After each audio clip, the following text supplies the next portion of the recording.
Entonces María dijo: Mi alma glorifica al Señor, y mi espíritu se regocija en Dios mi Salvador, porque se ha dignado fijarse en su humilde sierva.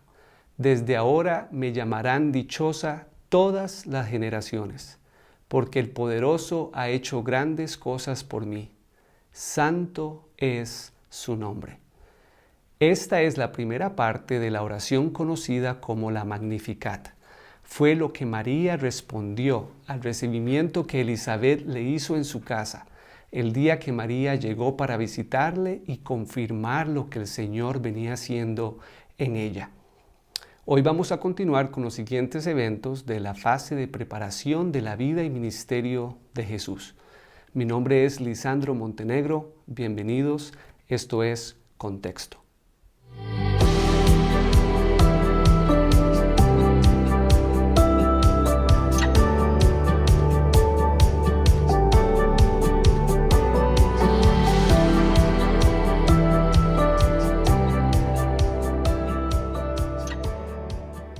Estamos muy emocionados de continuar con ustedes el estudio de la vida y ministerio de Jesús. Quisiera recordarles que en la página web de singular.org tenemos este recurso donde usted podrá fácilmente bajarlo en un archivo de PDF para que así pueda continuar el estudio con nosotros de una manera más directa, más visual. Hoy vamos a estar a partir de la sesión 7 de la armonía de los evangelios. A mí siempre me gusta iniciar o continuar el estudio de la vida de Jesús con un pequeño repaso de los eventos anteriores. Y no quiero hacer la diferencia en este episodio. Vamos a recordar un poquito de qué se trató el episodio anterior. El inicio de la vida y ministerio de Jesús o del estudio de la vida cronológica de Jesús lo iniciamos en el libro de Malaquías. Una profecía hecha 400 años antes de que se manifestara Jesús, que se manifestara el Mesías. Esta profecía decía: estoy por enviar a mi mensajero delante de ti, el cual preparará el camino, antes que venga el día del Señor. Otra vez, una profecía dicha o exclamada 400 años antes de que Jesús naciera. Para nosotros es importante notar esto porque el pueblo de Israel es conocido como el pueblo del libro. Ellos conocían muy bien el primer testamento, conocían muy bien la Torá. El evento que continúa fue el evento del anuncio del nacimiento de Juan el Bautista. Y se le hizo a su papá Zacarías, un sacerdote que estaba oficializando su sacerdocio en el templo. Él está presentando una ofrenda de incienso y ahí se le aparece un ángel y le dice: Zacarías, hoy han sido contestadas tus oraciones. Tu esposa Elizabeth va a quedar embarazada.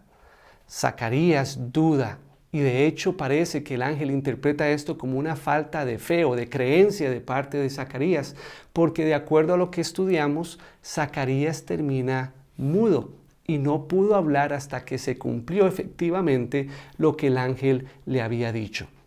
Habíamos prestado atención a este evento porque el ángel le dijo a Zacarías: tu oración ha sido contestada. Y como hacemos en contexto, que es hacer preguntas, podríamos especular de que tal vez esta declaración del ángel no pudo solamente haber sido con respecto a la oración de Zacarías para llegar a ser papá, para quedar embarazados. Posiblemente se refería también a las oraciones que Zacarías estaba citando mientras él presentaba esta ofrenda de incienso, que eran oraciones con respecto a la manifestación del Mesías. Jesús llegó a este mundo en un tiempo en el que el pueblo de Israel anticipaba esta manifestación del Mesías, porque estaban viviendo bajo la opresión romana. Así como muchos años atrás estuvieron bajo la opresión de Egipto y a través de Moisés Dios les libertó.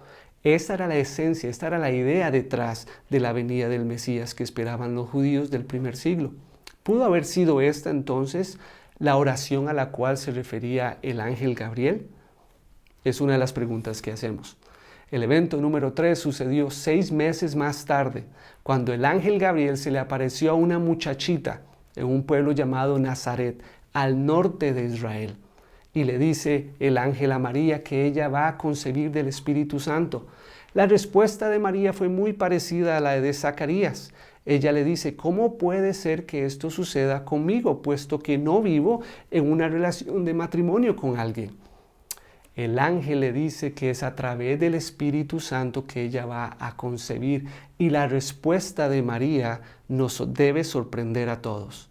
Ella dice, hágase con su sierva de acuerdo a tu voluntad. María acepta el reto. Claro, en el momento posiblemente se siente como una bendición, pero lo que esto va a conllevar unos meses más tarde va a ser algo bastante difícil. El evento número 4 fue la visita de María a su parienta Elizabeth, porque el ángel en el anuncio a María le dijo, tu parienta Elizabeth también está embarazada y este es el 6º mes de su embarazo. El texto nos dice que unos días después de que María recibió su anuncio, ella tomó unas cositas y emprendió un viaje hasta las montañas de Judea, lo que más adelante podríamos interpretar como el pueblo de Hebrón. Este viaje le pudo haber tomado a María algunas semanas, porque la manera de viajar en aquel entonces era a través de caravanas. Dice el texto que ella no emprendió el viaje inmediatamente, sino que unos días después. Le sumamos a esto el viaje o el tiempo que tomó viajar en caravana, donde entendemos que eran grupos entre 20 a 50 personas, deteniéndose en lugares estratégicos donde ellos tuvieran acceso al agua, algo de alimentación y sobre todo un lugar seguro. Luego levantaban campamento y continuaban con su viaje. Especulamos que pudo haber tomado entre 2 a 3 semanas aproximadamente. Para cuando María llega a las montañas de de Judea, al pueblo de Hebrón, pudo haber transcurrido cerca de un mes, lo que hizo que este hubiese sido el mes número 7 de embarazo para Elizabeth y su primer mes de embarazo para María. Esos fueron los primeros 4 eventos que estudiamos en el episodio anterior y ahora nos preparamos para continuar con los siguientes eventos. Entonces María dijo, mi alma glorifica al Señor y mi espíritu se regocija en Dios mi Salvador, porque se ha dignado fijarse en su humilde sierva. Desde ahora me llamarán dichosa todas las generaciones, porque el poderoso se ha hecho grandes cosas por mí. Santo es su nombre. De generación en generación se extiende su misericordia a los que le temen. Hizo proezas con su brazo, desbarató las intrigas de los soberbios. De sus tronos derrocó a los poderosos, mientras que ha exaltado a los humildes. A los hambrientos los colmó de bienes y a los ricos los despidió con las manos vacías. Acudió a la ayuda de su siervo Israel y cumpliendo su promesa a nuestros padres, mostró su misericordia a Abraham y a su descendencia para siempre. María se quedó con Elizabeth unos 3 meses y luego regresó a su casa. Posiblemente llena del Espíritu Santo, María citó esta oración que, como hemos dicho ya, se conoce como la Magnificat. Posiblemente el Espíritu Santo se lo fue susurrando o, que es mi convicción, María sabía y conocía y guardaba el texto en su corazón, porque muchas de estas palabras fueron frases del Primer Testamento. María, una joven, conocía el texto. Ellos son el pueblo que guardaba en el corazón el texto. Otra observación que hacemos es que dice Lucas 1:56, que María se quedó con Elizabeth unos 3 meses. Vamos a hacer un poquito de matemáticas acá. Si María, al recibir su llamado, el ángel le dice que Elizabeth tiene 6 meses de embarazo y hemos especulado que el viaje de María hasta las montañas de Judea es aproximadamente de 2 semanas a un mes, junto con el tiempo que ella tomó para prepararse, para cuando María llega a la casa de Elizabeth, entonces María tiene 1 mes de embarazo y Elizabeth tiene 7.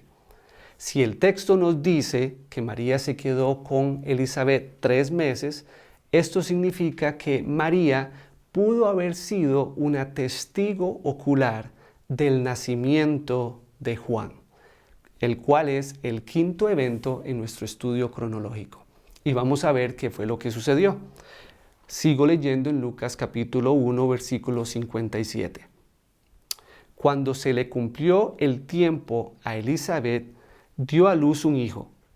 Sus vecinos y parientes se enteraron de que el Señor le había mostrado gran misericordia y compartieron su alegría. A los 8 días llevaron a circuncidar al niño. Como querían ponerle el nombre de su padre Zacarías, su madre se opuso. No, dijo ella, tiene que llamarse Juan. Pero si nadie en tu familia tiene ese nombre, le dijeron. Entonces le hicieron señas a su padre para saber qué nombre quería ponerle al niño. Él pidió una tablilla en la que escribió, su nombre es Juan, y todos quedaron asombrados. Al instante se le desató la lengua, recuperó el habla y comenzó a alabar a Dios. Todos los vecinos se llenaron de temor y por toda la región montañosa de Judea se comentaba lo sucedido. Quienes lo oían se preguntaban, ¿qué llegará a ser este niño? Porque la mano del Señor lo protegía. El evento número 5 entonces es el nacimiento de Juan el Bautista y hemos observado que posiblemente María estuvo ahí.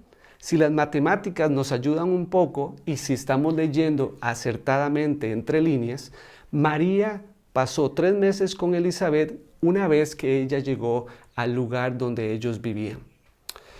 El ángel le había dicho a Zacarías, para que te sirva de señal y que te estoy diciendo la verdad, vas a quedar mudo. Por más o menos 9 meses, posiblemente un poquito más de esto, Zacarías no podía hablar. Y el día en el que le van a poner el nombre a Juan, algunos de los parientes están pensando, posiblemente le van a poner el nombre de Zacarías, su padre, o de su abuelo, o de su bisabuelo. Pero no, Elizabeth dice, se va a llamar Juan. Entonces ellos, asombrados, hacen señales a Zacarías, quien pues para ahora tiene bastante familiaridad en comunicarse a través de señas, y él hace señas y dice que no. O más bien pide una tablilla y escribe el nombre, y en el momento que él escribe el nombre, recupera el habla. Una pregunta que hacemos, no con ninguna intención de responderla, es ¿cuál era el propósito de quedarse mudo por todo este tiempo? ¿Será que hubo una posibilidad para Zacarías de olvidar que esto que estaba sucediendo era completamente algo de Dios, así como había olvidado la promesa de la venida del Elías y por eso dudó cuando el ángel en el templo le había dicho que habían sido contestadas sus oraciones? No sabemos. Lo que sí vemos es que se cumplió exactamente, o esta situación de mudez en Zacarías hizo que él cumpliera lo que el ángel le había pedido. Veamos cómo responde Zacarías ahora que puede hablar. Tiene 9 meses sin hablar y miren cómo él responde a ver a su hijo ahí con él. Entonces su padre, Zacarías, lleno del Espíritu Santo, profetizó: Bendito sea el Señor, Dios de Israel, porque ha venido a redimir a su pueblo. Nos envió un poderoso Salvador en la casa de David, su siervo, como lo prometió en el pasado por medio de sus santos profetas, para librarnos de nuestros enemigos y del poder de todos los que nos aborrecen, para mostrar misericordia a nuestros padres, al acordarse de su santo pacto. Así lo juró a Abraham, nuestro padre, nos concedió que fuéramos libres del temor, al rescatarnos del poder de nuestros enemigos, para que le sirviéramos con santidad y justicia, viviendo en su presencia todos nuestros días. Y tú, hijito mío, estas son las palabras que Zacarías dirige a su hijo, posiblemente viéndole a sus ojos.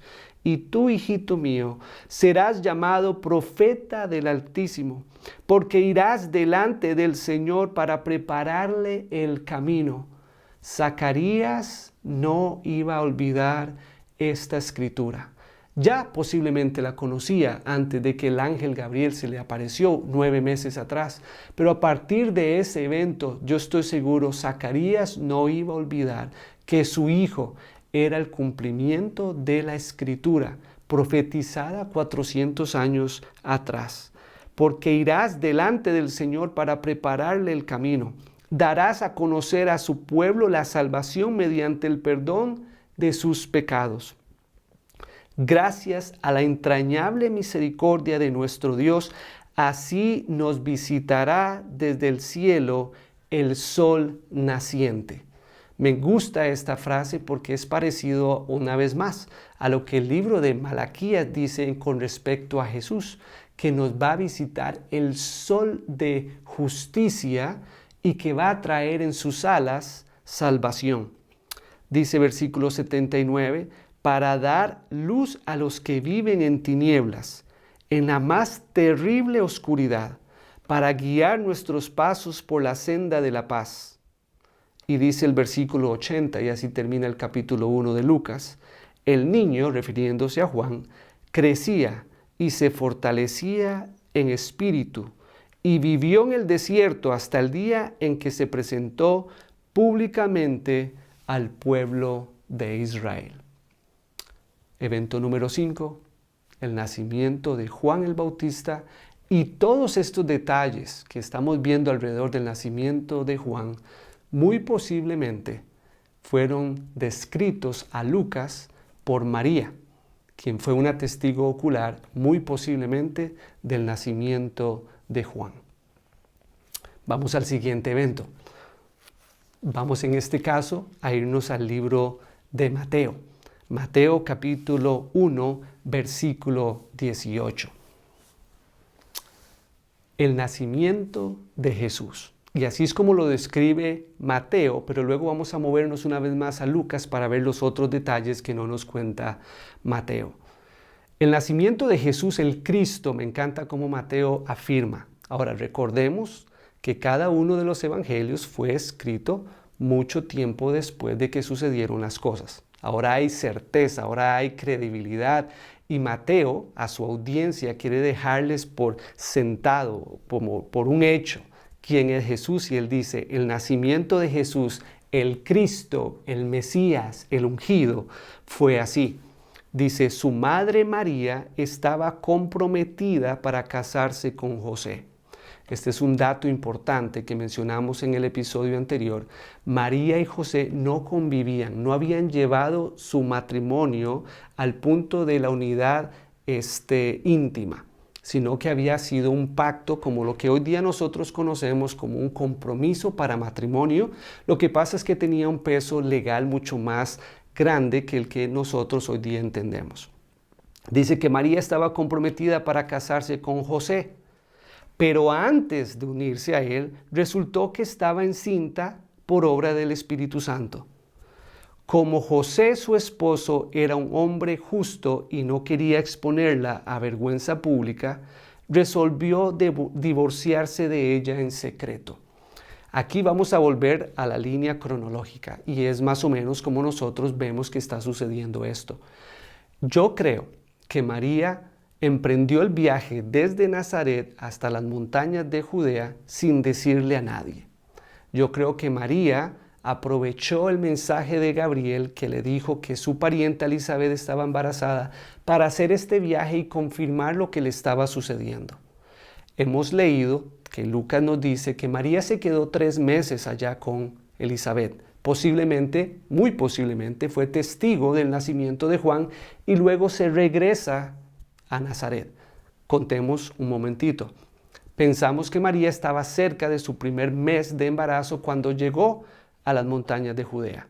Se queda con Elizabeth y con Zacarías 3 meses, o sea, con 4 meses de embarazo, emprende su viaje de regreso.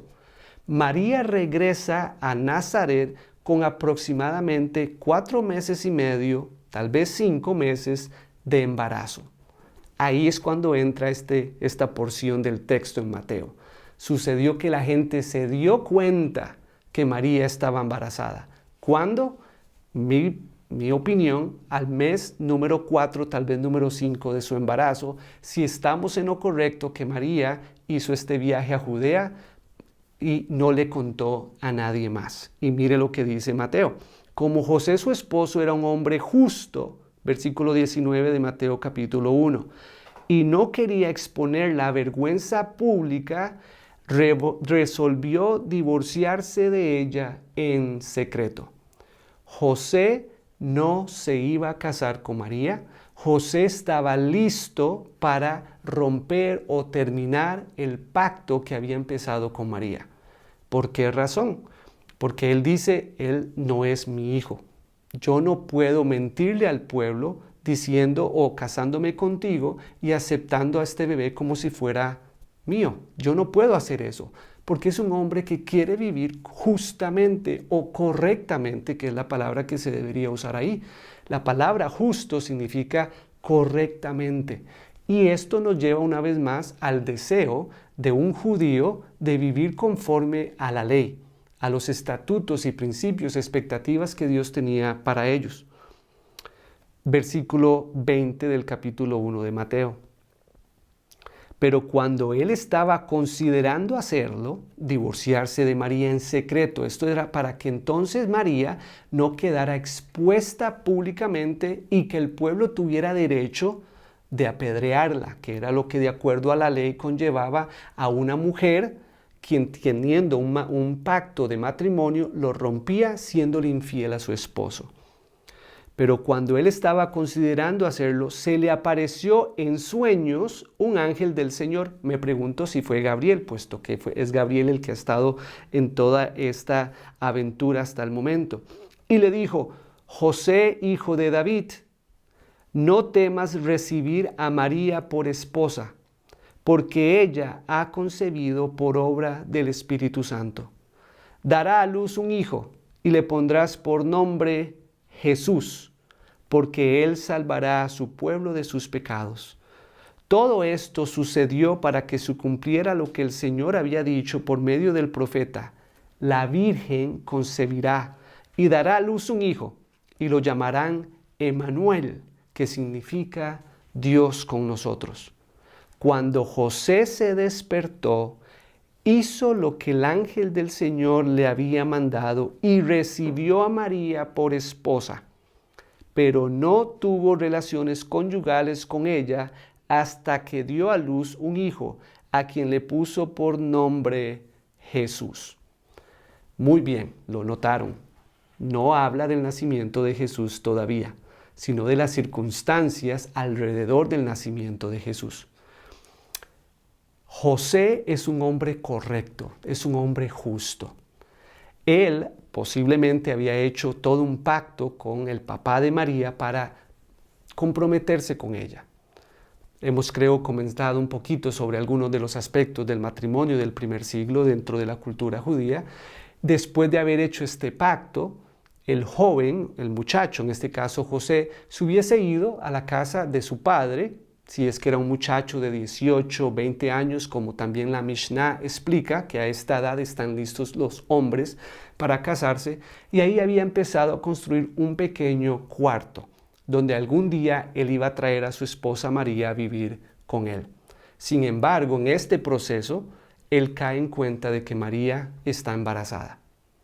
Ahora, hasta el momento sabemos que María fue la que recibió el mensaje de parte del ángel, que le dijo que ella iba a concebir por obra del Espíritu Santo. Pero el ángel no le había dicho este mensaje a nadie más. José pudo haber pensado, o María me fue infiel con alguien más durante este viaje que ella hizo a Judea, o fue abusada por algún soldado o por alguna persona durante el camino. Sin embargo, yo no puedo decir que este niño es mío porque no sería correcto, no es la verdad. Él está decidiendo divorciarse de María en secreto, otra vez siendo una persona correcta, justa, no quiere hacerlo públicamente para que entonces María no fuese juzgada públicamente, pero él está considerando hacer esto. ¿Cómo hago para divorciarme de ella sin exponerla? Porque tampoco quiero que ni ella ni este niño sufran por esta situación. Es ahí donde el ángel se le aparece y le confirma: José, lo que María te está diciendo es verdad. Ella concibió por obra del Espíritu Santo. Y noten lo que el texto nos dice. Él recibe esto como algo seguro, como la verdad absoluta, se levanta y toma a María como su esposa. Se casa con ella. No sé si hubo boda o no hubo boda, si hubo celebración de 3, 4, 5 días como se acostumbraba en aquel entonces. No sé, pero José se levantó y tomó a María y la llevó a su casa y empezó su matrimonio con ella. Y el texto nos aclara: respetaron hasta el nacimiento de Jesús para tener o culminar o cumplir su unión matrimonial. No tuvieron relaciones íntimas hasta después de que Jesús nació. Pero algo que observamos, o lo que observamos acá, es que José decide obedecer a pesar de las circunstancias. Porque recuerden, él no sabía que María había concebido el Espíritu Santo, y el resto del pueblo muchísimo menos. La familia de María no tenía idea. La familia de José tampoco. Ahora es esto algo íntimo como pareja, entendiendo que esto viene de Dios. Ellos deciden empezar un matrimonio muy posiblemente de manera ilegítima, por así decirlo. Posiblemente no eran bien vistos dentro de su pueblo, puesto que habían quebrantado un pacto. Y posiblemente el chisme hubiese sido: ese no es el hijo de José. Ese, quién sabe de quién es hijo. Más adelante vamos a ver en los Salmos cómo incluso los borrachos dentro del pueblo, una interpretación de un salmo mesiánico, se burlaban de Jesús, haciendo canciones burlándose de él. Posiblemente hubo un rechazo de parte de la familia, como lo vamos a ver dentro de un momento. Evento número 6 fue el regreso de María a Nazaret y el deseo de José de separarse de ella, pero en obediencia. Una vez confirmado por obra del Espíritu Santo que lo que María le estaba diciendo era verdad, él decide casarse con María y continuar el pacto que juntos habían iniciado. Ahora sí, vamos al nacimiento de Jesús, pero no es Mateo el que nos narra el nacimiento de Jesús. Vamos ahora a volvernos una vez más al libro de Lucas, capítulo 2. Por aquellos días, Augusto César, el emperador de Roma, decretó que se levantara un censo en todo el imperio romano. Dice que este fue el primer censo que se efectuó cuando Cirenio gobernaba en Siria. Estos nombres son importantes por una razón, por una única razón. Nos ponen en un lugar y en un tiempo preciso. Estos detalles en el texto que a veces pasamos por alto son de una importancia importante, porque esto no fue una historia que alguien se inventó. Estos nombres están ahí para mostrarnos que estos acontecimientos son históricos. Y estos nombres, a través de la arqueología y de diferentes estudios que se han hecho a lo largo de la historia, se han comprobado ser verdaderos. Existió un tal Cirenio y fue gobernador de Siria, y hay diferentes excavaciones que se han hecho y descubrimientos arqueológicos que confirman esta narración. Solamente quería hacer ese comentario. Dice: así que iban todos a inscribirse, cada cual a su propio pueblo. Entendemos que José no era de Nazaret. Él no creció, no nació en Nazaret. Él nació en posiblemente Belén o en algún lugar dentro de la ciudad de David. Porque dice el versículo 4, también José, que era descendiente del rey David, subió de Nazaret, que era la ciudad de Galilea, a Judea, para inscribirse junto con María, su esposa. Dice que me voy a atrasar un momentito, pero en versículo 4, también José, que era descendiente del rey David, subió de Nazaret, ciudad de Galilea, a Judea. Fue a Belén, la ciudad de David, para inscribirse junto con María, su esposa. Ella se encontraba encinta y mientras estaban allí se le cumplió el tiempo. Así que dio a luz así que dio a luz a su hijo primogénito. Lo envolvió en pañales y lo acostó en un pesebre porque no había lugar para ellos en la posada. Esto es lo que dice el texto. Es la única narración que tenemos con respecto al momento en que Jesús nació. Algunas películas o algunas maneras de contar esta historia nos han hecho imaginar una escena un tanto dramática del nacimiento de Jesús. Como que María, estando montada en un burrito, se le rompió la fuente, como dicen, y entonces de una manera urgente José salió corriendo, tocó la puerta de los diferentes lugares para ver quién le podía recibir para que María pudiese tener su hijo en un lugar seguro. Y posiblemente nos imaginamos todo un asunto un poco más dramático, un poco más de emergencia.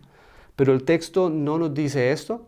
No hay burrito en la historia. Posiblemente no hubo burro en la realidad, puesto de que era un animal muy, muy caro en aquel entonces y la gente no viajaba montados en burro. Era algo inusual. Y posiblemente no fue algo de emergencia necesariamente. El texto dice que mientras estaban allí, posiblemente ellos ya habían llegado a este lugar. Lo que sí nos dice el texto es que no fueron bien recibidos. José y María, aunque visitaron un pueblo donde había familia, muy posiblemente, y esta es mi interpretación o más bien mi observación de lo que está sucediendo, debido a que su matrimonio era ilegítimo, tal vez no ilegítimo en el sentido de que se casaron de una manera ilegal, pero se casó José, porque es la familia de José quienes les está recibiendo acá, con una mujer ya embarazada. Y no sabemos de quién es ese niño. Posiblemente esta situación fue mal vista en la familia de José. ¿Qué dice el texto que nos hace pensar esto? Versículo Lucas 5, voy a leer a partir del 5 otra vez. Volvieron para inscribirse junto con María, su esposa. Ella se encontraba encinta y mientras estaban allí se le cumplió el tiempo. Así que dio a luz a su hijo primogénito, lo envolvió en pañales y lo acostó en un pesebre porque no había lugar para ellos en la posada. Esa es la palabra que se traduce al español en la versión nueva internacional. La traducción correcta no debería ser posada. Y ahí es donde también nuestra imaginación nos lleva a pensar de que fue un nacimiento de urgencia, porque parece que tocaron la puerta y no habían casas disponibles, tocaron la puerta de algunos moteles o de algunos hoteles y estaban llenos y tampoco había lugar ahí.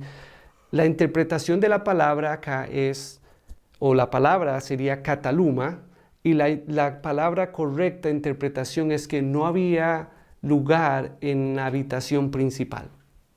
La habitación principal es también conocida como el aposento alto en otro evento en la vida de Jesús.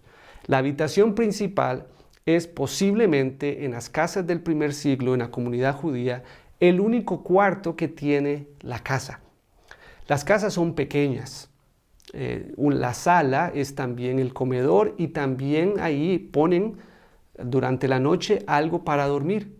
Pero en el cuarto principal es donde duermen los padres de la familia o los invitados especiales. O en aquel momento, cuando había más de una pareja conviviendo en la misma casa, era el cuarto donde algunas veces tenían las parejas intimidad sexual. En esa habitación es la que no hay lugar. La palabra cataluma no se debiera traducir como posada o como si fuera un cuarto de hotel, sino que es el cuarto principal de la casa, ¿cómo es que no hubo espacio para una mujer embarazada en el cuarto principal de la casa de un familiar? Esto es lo que nos lleva a ver o a leer entre líneas el rechazo que hubo desde el inicio de parte de la familia de José hacia esta relación que María y José iniciaron debido a tener un hijo que era ilegítimo, que más adelante vamos a desarrollar cómo pudo significar o qué pudo significar esto en la vida de Jesús.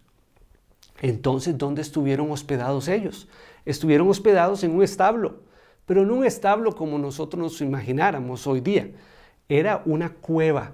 En Israel las piedras enormes son las que se utilizan, el magma dentro de la piedra para la construcción de otras cosas. Una vez de que se saca todo este magma, queda una piedra grande vacía, se rompe por la parte de afuera y entonces este lugar puede funcionar como un pequeño establo, donde ahí están los animales, donde ahí están las cosas que se guardan de la casa. Posiblemente ahí es donde está María y José recibiendo a su hijo. Pero no es que no hubo campo en un cuarto de hotel. La misma familia de José rechazó a Jesús incluso antes de su nacimiento. Y no fue el único, o no fueron los únicos. Vamos a quedar hasta acá en nuestro episodio de hoy. Hemos estudiado entonces el evento cuando María es testigo ocular del nacimiento de Juan el Bautista. Luego ella regresa hasta Nazaret, posiblemente con casi 5 meses de embarazo. Ahí ella tiene que lidiar con el rechazo inmediato de quien va a ser su esposo, porque él no está seguro que lo que ella le está diciendo es verdad, hasta que el ángel le confirma que así es.